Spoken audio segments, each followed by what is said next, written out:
بسم اللہ الرحمن الرحیم۔ سید اقتدار علی خان۔ آج کا عنوان ہے برکت۔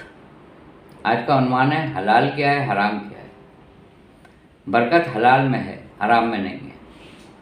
مثلا سورہ کہف میں کتے کا تذکرہ ہے۔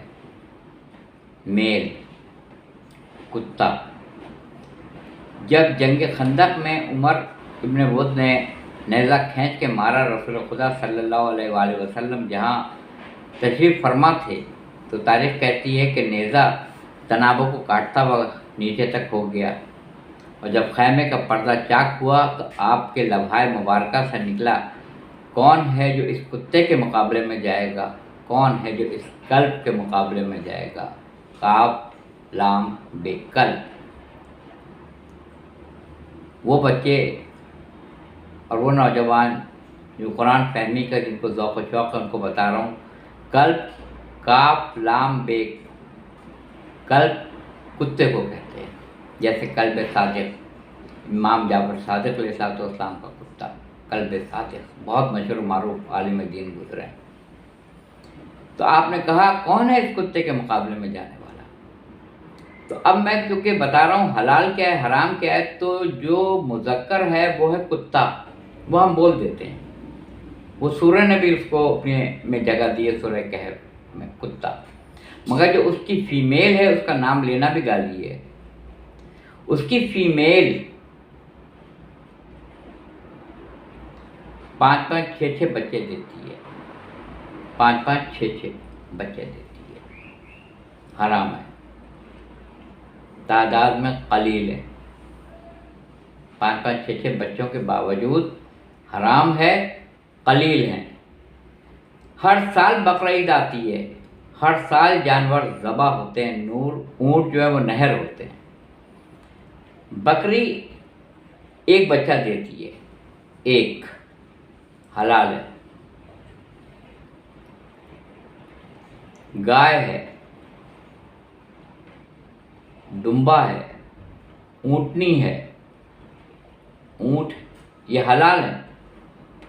اب آپ دیکھیے ہر سال، ایک سال بھی نہیں ہونے پاتا ہے کہ پھر بقرہ عید آ گئی، اور پھر مارکیٹ میں ایسے تر و تازہ دم بکرے، بکریاں، گائے، دمبے، اونٹ آپ کو دستیاب ہوں گے، آپ حیران رہ جائیں گے۔ جس حساب سے یہ مینا میں ان کی قربانی ہوتی ہے، جس حساب سے دنیا بھر میں ان کی قربانی کی جاتی ہے، عقل انسانی کہتی ہے ان کی نسل ختم ہو جانی چاہیے تھی، ختم ہو جانی چاہیے تھی ان کی نسل کو، مگر نہیں، ختم نہیں ہو رہی ہے، بلکہ اور اضافہ ہی ہوتا چلا جا رہا ہے۔ ابھی آپ دیکھیے گا کہ جب ذی الحج کا مہینہ آئے گا تو آپ دیکھیے گا مارکیٹ میں کس قدر تر و تازہ دم بکرے، بکریاں، گائے، اونٹ، قربانی کے جانور آپ کو نظر آئیں گے، پھر تیار ہو گئے ایک سال میں۔ یہ کیا ہے؟ برکت، یہ ہے برکت۔ وہ حرام جانور جو ایک وقت میں 6-6 جن کے بچے ہوتے ہیں وہ تعداد میں کم ہیں، اور وہ بکری جو ایک بچہ دیتی ہے حلال ہے، کثرت کے ساتھ آپ کو قربانی کے موقع پہ ملے گی، بکرے ملیں گے، دمبے ملیں گے، اونٹ ملیں گے۔ یاد رکھیے گا امام حسین علیہ السلام نے روز عاشور شہادت سے قبل دشت نینوا میں سن 61 ہجری میں ایک خطبہ دیا تھا، اور اشقیاء سے مخاطب ہو کے یہی کہا تھا، اس وقت تمہارے اوپر قرآن مجید کی کوئی آیت، رسول خدا صلی اللہ علیہ وآلہ وسلم، میرے نانا کی کوئی حدیث، کوئی قول، کوئی معصومین کا کوئی قول کارگر ثابت نہیں ہوگا۔ اس کی وجہ یہ ہے کہ تمہارے شکم میں لقمہ حرام ہے۔ لقمہ حرام جب آ جاتا ہے تو اللہ تعالیٰ آنکھ، کان اور قلب پہ مہر لگا دیتا ہے۔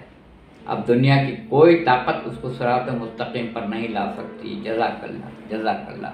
اپنے ریمارک دیجیے گا اور بتائیے گا یہ ویڈیو، یہ کلپ آپ کو کیسی لگی۔